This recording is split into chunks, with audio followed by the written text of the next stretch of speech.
राष्ट्र सर्वप्रथम राष्ट्र सर्वप्रथम राष्ट्र सर्वप्रथम राष्ट्र सर्वप्रथम राष्ट्र सर्वप्रथम की बात ललित सुमन के साथ कार्यक्रम में आप सभी राष्ट्रवासियों का हार्दिक स्वागत है। भाजपा की राष्ट्रीय कार्यकारिणी की बैठक के बाद पूर्व कानून मंत्री व भाजपा सांसद रविशंकर प्रसाद ने अधिवेशन में हुई चर्चा की जानकारी मीडिया को दी।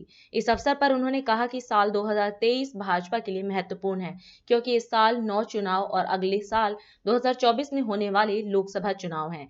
इसके अतिरिक्त प्रधानमंत्री मोदी के प्रण पर भी अधिवेशन में चर्चा हुई और भाजपा सरकार द्वारा देश के लिए किए गए कार्यों पर भी भाजपा सांसद ने मीडिया को संबोधित करते हुए प्रकाश डाला। भाजपा की राष्ट्रीय कार्यकारिणी दिल्ली में हो रही है। इसमें पूरे देश से सभी प्रतिनिधि उपस्थित हैं। अध्यक्ष जी ने कार्यकारिणी समिति के सारे सदस्यों का आह्वान किया कि 2023 हमारे लिए बहुत जरूरी है। इस साल हमें 9 प्रदेशों में चुनाव को लड़ना है और अगले साल 24 में लोकसभा का चुनाव है। तो उन्होंने सारे राष्ट्रीय कार्यकारिणी के सदस्यों का आह्वान किया कि कमर कसकर लग जाएं, हमें एक भी चुनाव नहीं हारना है। इसलिए जहां हमारी सरकार है उसको मजबूत किया जाए और जहां हमारी सरकार नहीं है उसको और मजबूत किया जाए। स्वाभाविक है, राष्ट्रीय कार्यकारिणी पार्लियामेंट्री बोर्ड के बाद सबसे बड़ी बॉडी है पार्टी। पूरे देश के प्रमुख नेता बैठते हैं, तो ये उनका स्पष्ट संदेश था।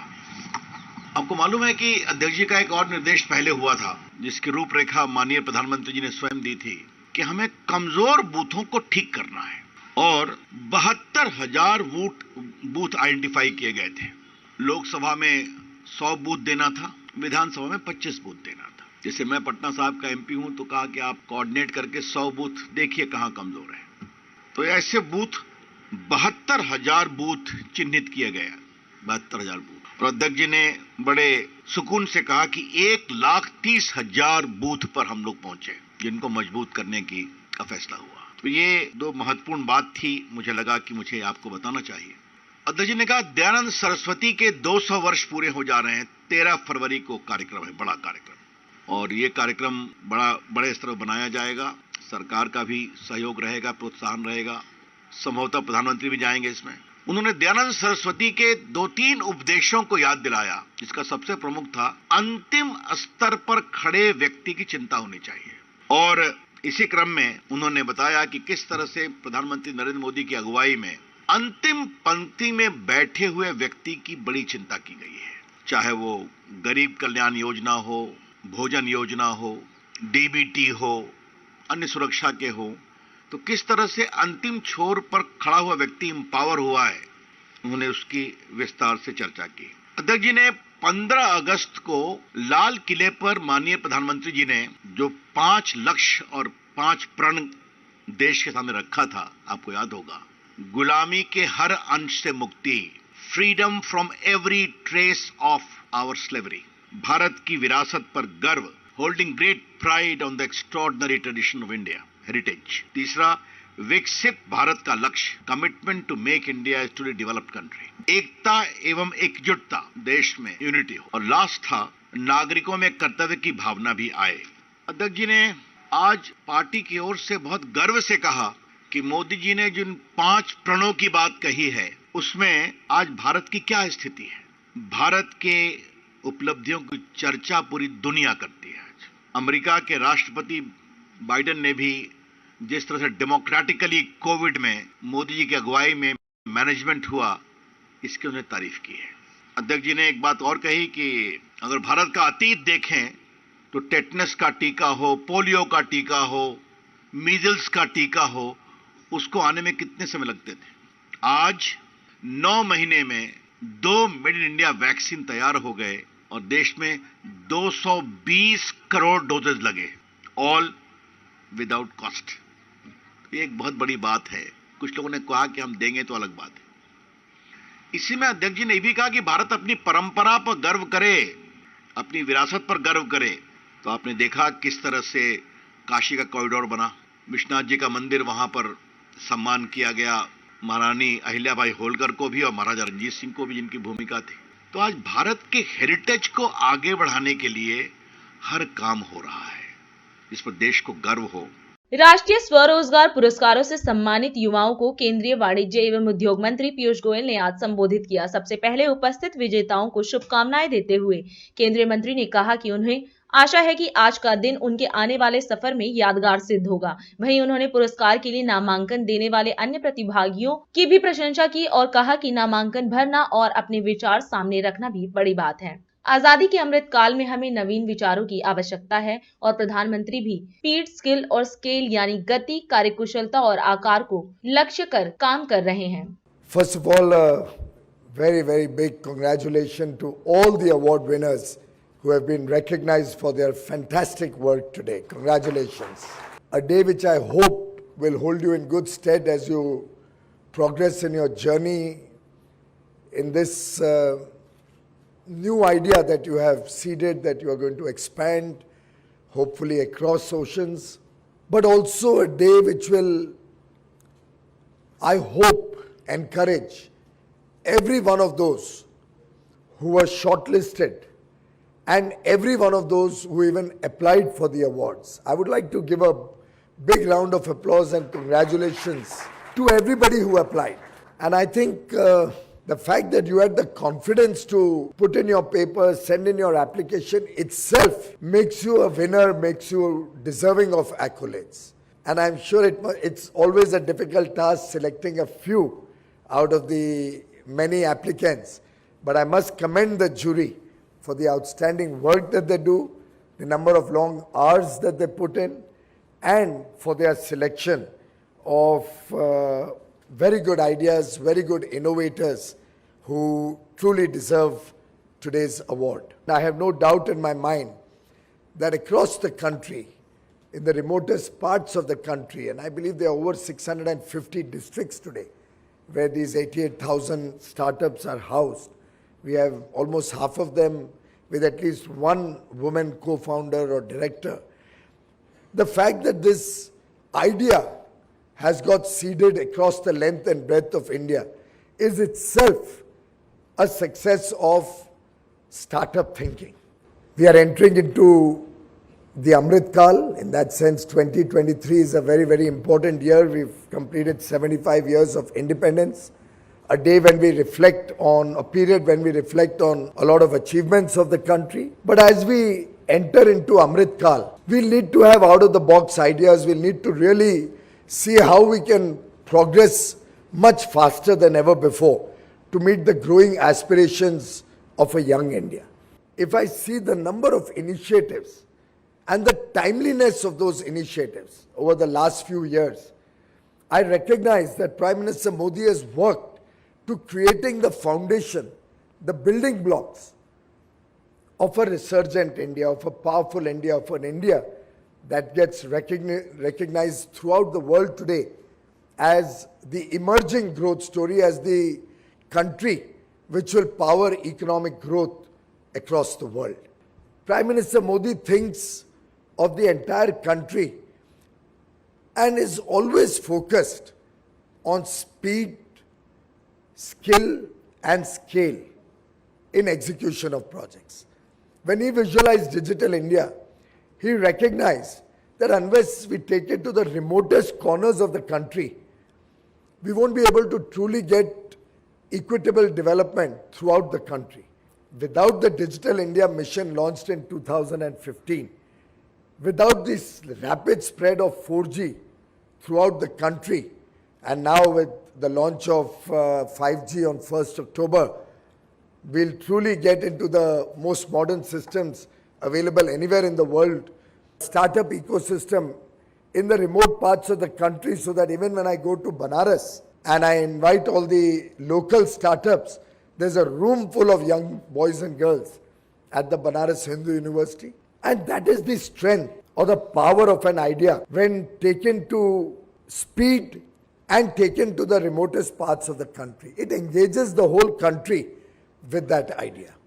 In 2016, when Prime Minister Modi launched the Startup India mission, as Mr. Anandan was mentioning, who had imagined that we'll become the third largest ecosystem in the world for startups. Delhi के मुख्यमंत्री अरविंद केजरीवाल ने आज दिल्ली के उपराज्यपाल विनय सक्सेना के खिलाफ अपने सभी विधायकों के साथ प्रदर्शन किया। इस अवसर पर मीडिया से बात करते हुए उन्होंने उपराज्यपाल सक्सेना पर गंभीर आरोप लगाए और सुप्रीम कोर्ट के आदेश का हवाला देते हुए कहा कि सुप्रीम कोर्ट कोई सलाह नहीं देता बल्कि ऑर्डर देता है। मैं चाहता हूं कि सभी दिल्ली के सभी बच्चों को अच्छी से अच्छी शिक्षा मिलनी चाहिए, चाहे गरीब का बच्चा हो चाहे अमीर का बच्चा हो, सबको अच्छी से अच्छी शिक्षा मिलनी चाहिए। कई लोग ऐसे हैं जिनको भगवान ने साधन दिए हैं, वो अपने बच्चों को विदेशों में पढ़ाई करने भेजते हैं। हम चाहते हैं कि हमारे गरीबों के मिडिल क्लास के बच्चों को भी विदेशों जैसी अच्छी से अच्छी शिक्षा मिले।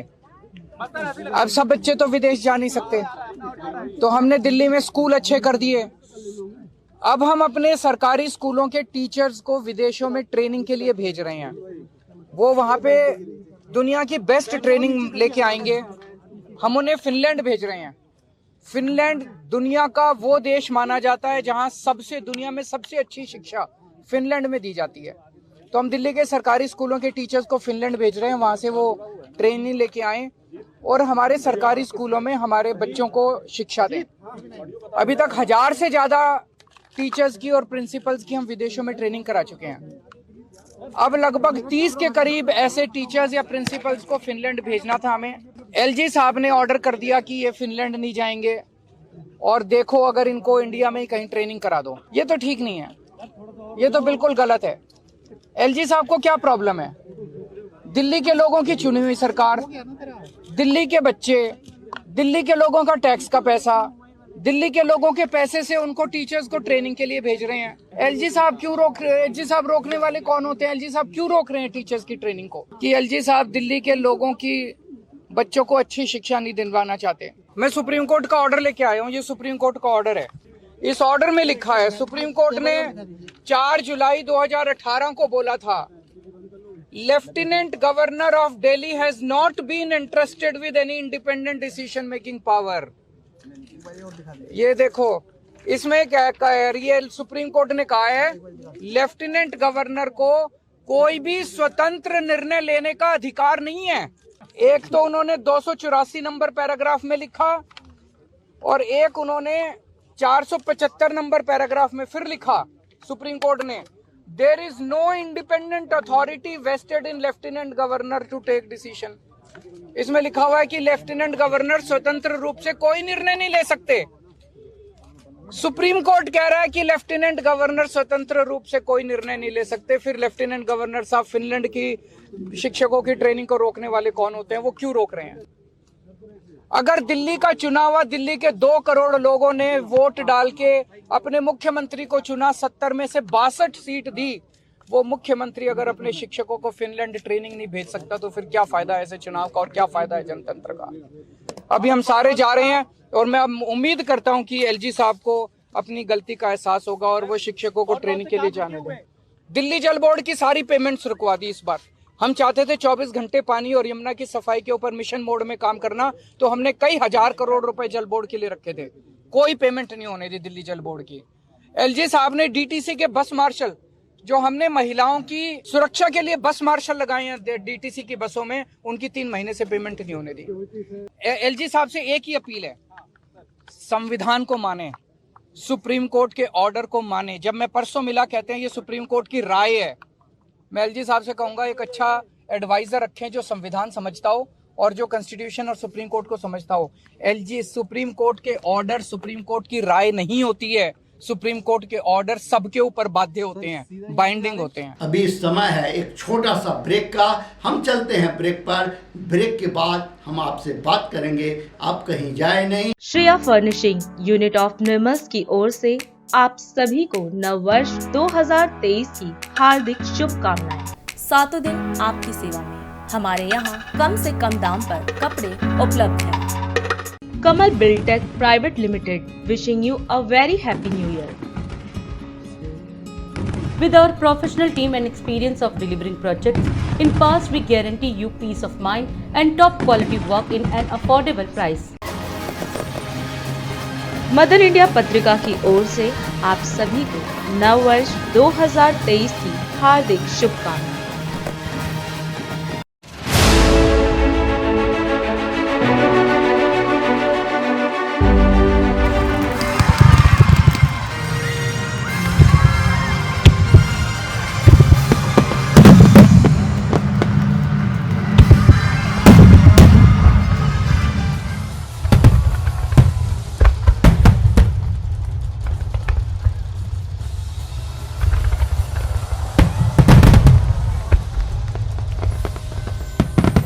लोकप्रिय हिंदी दैनिक समाचार पत्र इंडिया दर्पण की ओर से आप सभी राष्ट्रवासियों को नव वर्ष 2023 की हार्दिक शुभकामनाएं।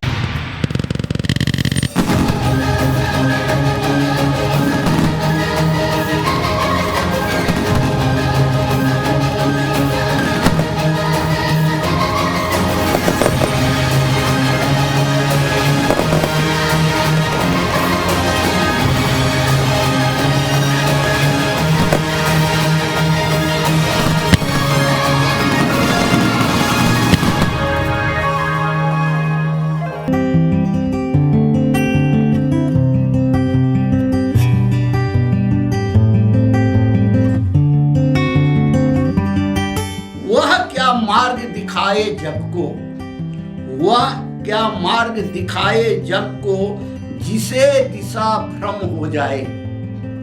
वह पथिक क्या मंजिल पाए, जो लक्ष्यहीन हो जाए।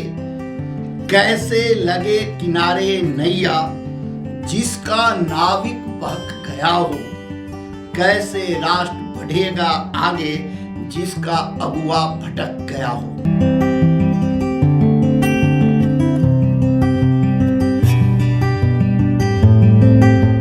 तो राष्ट्र सर्वप्रथम की बात ललित सुमन के साथ कार्यक्रम में ब्रेक के बाद आप सभी राष्ट्रवासियों का स्वागत है। मध्य प्रदेश के मुख्यमंत्री शिवराज सिंह चौहान ने मध्य प्रदेश की राजधानी भोपाल में आयोजित G20 संगठन के कार्यक्रम थिंक 20 को संबोधित किया। इस अवसर पर उन्होंने विकास के साथ पर्यावरण को भी महत्व देने की अपील उपस्थित प्रतिनिधियों से की और साथ ही भारत द्वारा इस संबंध में उठाए गए निर्णयों की भी चर्चा की। मुझे सचमुच में आज लग रहा है जैसे भोपाल इंटेलेक्चुअल कैपिटल हो गई। इतने लोग पधारे हैं। आप जो चिंतन करेंगे, मंथन करेंगे, उसमें से निश्चित तौर पर अमृत निकलेगा जो पूरे देश की जनता के लिए जाएगा। लेकिन प्रधानमंत्री श्रीमान नरेंद्र मोदी जी विजनरी लीडर, अद्भुत नेता है। G20 की थीम जो इस बार है, वो थीम जिसका बार बार उल्लेख हुआ है, one earth, one family, one future. वास्तव में ये भारत का बहुत प्राचीन विचार है। सारी दुनिया का परिवार है। ये विचार दुनिया की सारी समस्याओं का समाधान है और शायद प्रधानमंत्री जी ने इसलिए वन अर्थ वन फैमिली ये कॉन्सेप्ट दिया है। सचमुच में ये अद्वैत का भाव सारी दुनिया से मतभेदों को मिटा सकता है और दुनिया को शांति की तरफ ले जा सकता है। सारे थिंकर्स यहाँ आए, लेकिन मैं T20 के सभी थिंक टैंक्स जो है बैठे, उनसे ये अनुरोध करना चाहता हूं कि जरा इस दिशा में सोचें। आज हम प्रकृति का शोषण कर रहे हैं। हम में सब शामिल है। कुछ देश ज्यादा कर रहे हैं।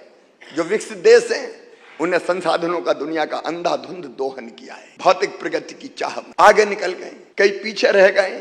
हम ये सोचें कि प्रकृति का शोषण ना करें, प्रकृति का दोहन करें। शोषण और दोहन में अंतर है और जिसके कारण आज क्लाइमेट चेंज और ग्लोबल वार्मिंग के संकट का हम सामना कर रहे हैं। दुनिया को सोचना पड़ेगा कि हम इस दिशा में कैसे जाएं और छोटे छोटे कामों के द्वारा मध्य प्रदेश प्रधानमंत्री नरेंद्र मोदी जी का नेतृत्व अद्भुत है। आप जानते हैं उनने दुनिया को लाइफ का कॉन्सेप्ट दिया, लाइफ और पंचामृत। उन्होंने कहा भारत 2030 तक अपनी गैर परंपरागत ऊर्जा क्षमता को 500 गीगावाट तक पहुंचाएगा। दूसरा, उन्होंने कहा 2030 तक अपनी 50% ऊर्जा आवश्यकताओं को हम रिन्यूएबल एनर्जी के जरिए पूरा करेंगे। तीसरा, उन्होंने कहा भारत 2030 तक कुल प्रोजेक्टेड कार्बन एमिशन में 1 बिलियन टन की कमी करेगा। चौथा, उन्होंने कहा 2030 तक भारत अपनी अर्थव्यवस्था की कार्बन इंटेंसिटी को 45% से ज्यादा कम करेगा। और पांचवा, 2070 तक भारत नेट जीरो का लक्ष्य हासिल करेगा। ये पंचामृत दुनिया को बचाने का मंत्र है। ग्रीन जीडीपी मतलब प्रगति की बात प्रकृति के साथ। ग्रीन फाइनेंसिंग, पर्यावरण मित्र टेक्नोलॉजी का हम कैसे प्रभावी उपयोग करें और उसके उपयोग के लिए धन की व्यवस्था में सभी देशों की भागीदारी हो। ये पृथ्वी हम सब के लिए, भावी पीढ़ी के लिए इसका साझेदारी के साथ संरक्षण करना हम सबका सामूहिक कर्तव्य है। वन अर्थ वन फैमिली, मैंने पहले ही बताया, पूरा विश्व एक परिवार है और इसमें केवल मनुष्य नहीं बल्कि प्राणियों की भी तो चिंता करो। हमारे लक्ष्य सबके एक होना चाहिए। एक दूसरे पर निर्भरता और एक दूसरे पर विश्वास, यही हमारी असली ताकत है। और वन फ्यूचर, एक भविष्य, एक दूसरे से आगे निकलने की अंधी दौड़ ना लगाएं। सारी दुनिया एक हो जाए और कोई एक फोरम बने जहां दुनिया के सारे देश साथ आ जाए और साझा विचार करें कि कैसे सबका कल्याण हो। ये T20 की बैठक इस दिशा में बहुत महत्वपूर्ण भूमिका निभाएगी, ये मेरा विश्वास है। इसलिए मैं एक बार फिर आप सबका यहाँ हृदय से स्वागत करता हूँ। कांग्रेस द्वारा आयोजित ना नाई की जनसभा को आज कांग्रेस के वरिष्ठ नेता रणदीप सुरजेवाला ने संबोधित किया।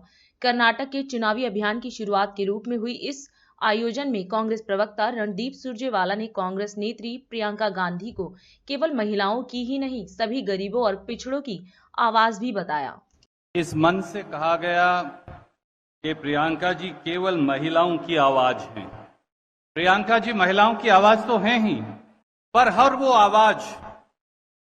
वो आवाज जो इस देश में दबाई जाएगी, हर वो आवाज जिस पर जुल्म ढाया जाएगा, उन सब आवाज की नुमाइंदगी करने वाली भारतीय राष्ट्रीय कांग्रेस की महासचिव श्रीमती प्रियंका गांधी जी इस मंच पर विराजमान कर्नाटक प्रदेश की महिला शक्ति, प्रदेश कांग्रेस कमेटी के अध्यक्ष डी.के. शिव कुमार जी,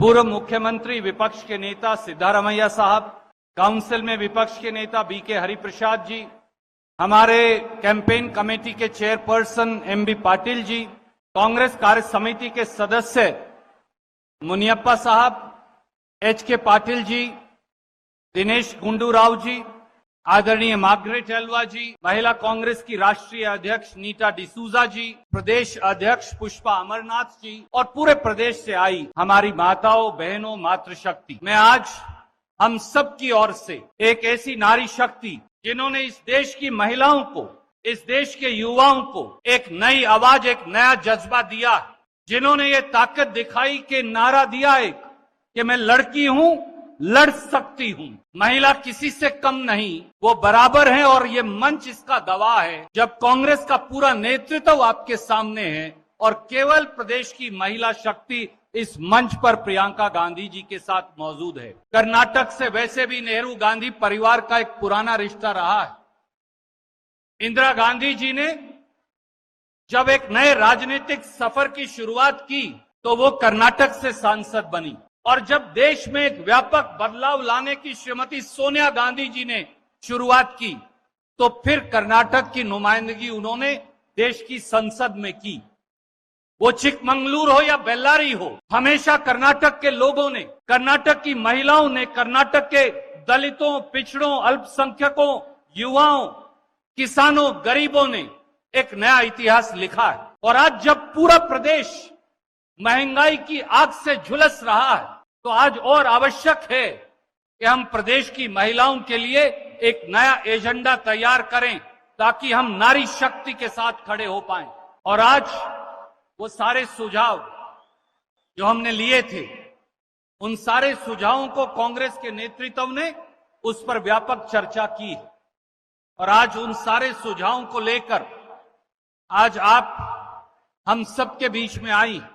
मुझे ये विश्वास है कि आज का दिन इसलिए ऐतिहासिक नहीं होगा कि आप यहां आई, इसलिए ऐतिहासिक होगा कि इस प्रदेश की हर वो महिला जो गरीबी से पीड़ित है, महंगाई से पीड़ित है, जो घर का बजट बिगड़ने से पीड़ित है, आज उसके लिए एक नई रोशनी, एक नए उजाले की शुरुआत कर्नाटक प्रदेश कांग्रेस आपके नेतृत्व में करेगी और इससे सुखद दिन कोई हो नहीं सकता। मैं इतना ही कहकर मेरी वाणी को विराम दूंगा। उत्तर प्रदेश के मुख्यमंत्री योगी आदित्यनाथ ने आज गोरखपुर में आयोजित पत्रकार संगोष्ठी को संबोधित किया। इस अवसर पर उन्होंने कहा कि विगत 2 दशकों में मीडिया जगत में भी तेजी से बदलाव हुआ है और पहले जहां जनता समाचार पत्रों पर निर्भर रहती थी, इन 20 वर्षों में विभिन्न प्रकार के टीवी मीडिया ने भी अपनी जगह बनाई है। मैं आभारी हूँ पत्रकार समिति गोरखपुर का, इन्होंने एक ज्वलंत मुद्दे को लेकर के मीडिया की क्या भूमिका होनी चाहिए इस विषय से संबंधित इस संगोष्ठी का आयोजन भगवान सूर्य के उत्तरायण में जाने के तत्काल बाद आयोजित किया है और मेरा मानना है कि एक सकारात्मक दृष्टिकोण से आयोजित की गई इस संगोष्ठी के परिणाम भी उतने ही सकारात्मक होने वाले हैं, क्योंकि पत्रकारिता को हम लोगों ने अनेक रूपों में देखा है, लेकिन मीडिया ने विगत 2 दशक के अंदर स्वयं ही बदलते हुए परिवेश को देखा है और बदलती भी परिदृश्य के स्वयं ही साक्षी रहे हैं। आज से 20 वर्ष पहले तक केवल प्रिंट मीडिया था और अखबार जब लोगों तक पहुंचते थे या फिर बहुत होता था तो आकाशवाणी या दूरदर्शन से संबंधित शासन की योजनाओं की और शासन से जुड़े हुए समाचार और कुछ अन्य ज्वलंत मुद्दे जनता तक पहुंच पाते थे। इधर विजुअल मीडिया के अनेक संस्करण आ रहे थे कि सोशल मीडिया में भी अनेक चीजें सामने आई हैं। सोशल नेटवर्किंग प्लेटफॉर्म, ब्लॉग के माध्यम से, अन्य अनेक प्लेटफॉर्म्स के माध्यम से आज हम उसके स्वरूप को भी देखते हैं और मीडिया का जो एक नया रूप डिजिटल मीडिया के रूप में हम देखने जा रहे हैं।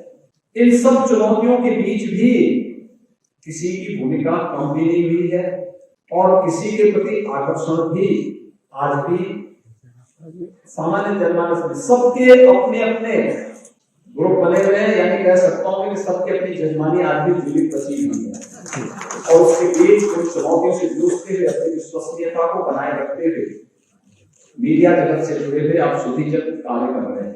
आज यहाँ पर गोरखपुर की पत्रकार समिति इस अभियान को लेकर के आगे बढ़ रही है, अत्यंत सार्थक है, अभिनंदनीय है और मैं इस पहल का स्वागत करता हूं और धन्यवाद देता हूं गोरखपुर पत्रकार समिति के को, उन्होंने यहाँ पर आज इस गोष्ठी को किया है। लेकिन ये एक पहल है, इस पहल को थमने नहीं देना चाहिए, आगे बढ़ने देना चाहिए, क्योंकि परिदृश्य जो बदलाव दिखाई दे रहा है ये वास्तव में आज की आवश्यकता है और आज की आवश्यकता के अनुरूप उठाए गए कदम अपने परिणाम गुस्से की तरफ में छोड़ देते हैं और परिवर्तन याद रखना एक प्रकृति का नियम होता है। अगर परिवर्तन के साथ हम नहीं चलेंगे तो स्थिति हमारी वैसी ही होती है जैसे जले हुए पानी की होती है, उसमें सड़न आ जाएगी, जड़ता आ जाएगी। और धन्यवाद दूंगा गोरखपुर के हमारे सभी मीडिया जगत से जुड़े हुए वरिष्ठ जन, सभी रिपोर्टर और यहाँ के सभी सुधीजन एक सकारात्मक दृष्टि प्रक्रिया के साथ पूर्वक से आगे बढ़ने का कार्य कर रहे हैं। यह अभिनंदनीय है, एक सराहनीय पहल है और हम इसे निरंतरता लेकर आगे बढ़ने का कार्य करेंगे। इस विश्वास के साथ एक बार फिर से गोरखपुर पत्रकार समिति को इस पहल के लिए मैं धन्यवाद देता हूं और स्वागत व्यक्त करता हूं कि हम समय समय पर समाज के सकारात्मक धन्यवाद। उत्तरी चीन में रासायनिक संयंत्र में विस्फोट, 2 की मौत, 12 लापता और 34 घायल। कानून मंत्री किरण रिजिजू ने चीफ जस्टिस को लिखा पत्र, कहा कॉलेजियम में अपना प्रतिनिधित्व चाहती है सरकार। दिल्ली में वायु प्रदूषण के खिलाफ सदन के अंदर ऑक्सीजन सिलेंडर लेकर पहुंचे भाजपा विधायक। क्रिटिक्स चॉइस अवार्ड जीतने के बाद RRR के निर्देशक SS राजामौली बोले, मेरा भारत महान। बिहार में केंद्रीय मंत्री अश्विनी चौबे का एस्कॉर्ट वाहन पलटा, कई पुलिसकर्मी घायल। पहाड़ों की बर्फीली हवाओं ने मैदान का पारा गिराया, दिल्ली में माइनस में पहुंचा तापमान, येलो अलर्ट जारी। असम में तीर्थ यात्रियों को ले जा रहे वाहन की ट्रक से टक्कर में 3 लोगों की मौत, 14 घायल। आप और LG में टकराव, दिल्ली में होगा मेयर का चुनाव, उपराज्यपाल ने तय कर दी नई तारीख। सत्ता पाने के लिए बसपा ने बनाया नया प्लान, लोकसभा चुनाव से पहले बदलेगा पार्टी का पूरा हुलिया। राज सर्वप्रथम की बात ललित सुमन के साथ कार्यक्रम में हम आपसे आज यहीं विदा लेते हैं। अन्य खबरों के लिए आप बने रहें। राष्ट्र सर्वप्रथम, वंदे मातरम, जाग उठा है भारत। राष्ट्र सर्वप्रथम, राष्ट्र सर्वप्रथम, राष्ट्र सर्वप्रथम, राष्ट्र सर्वप्रथम।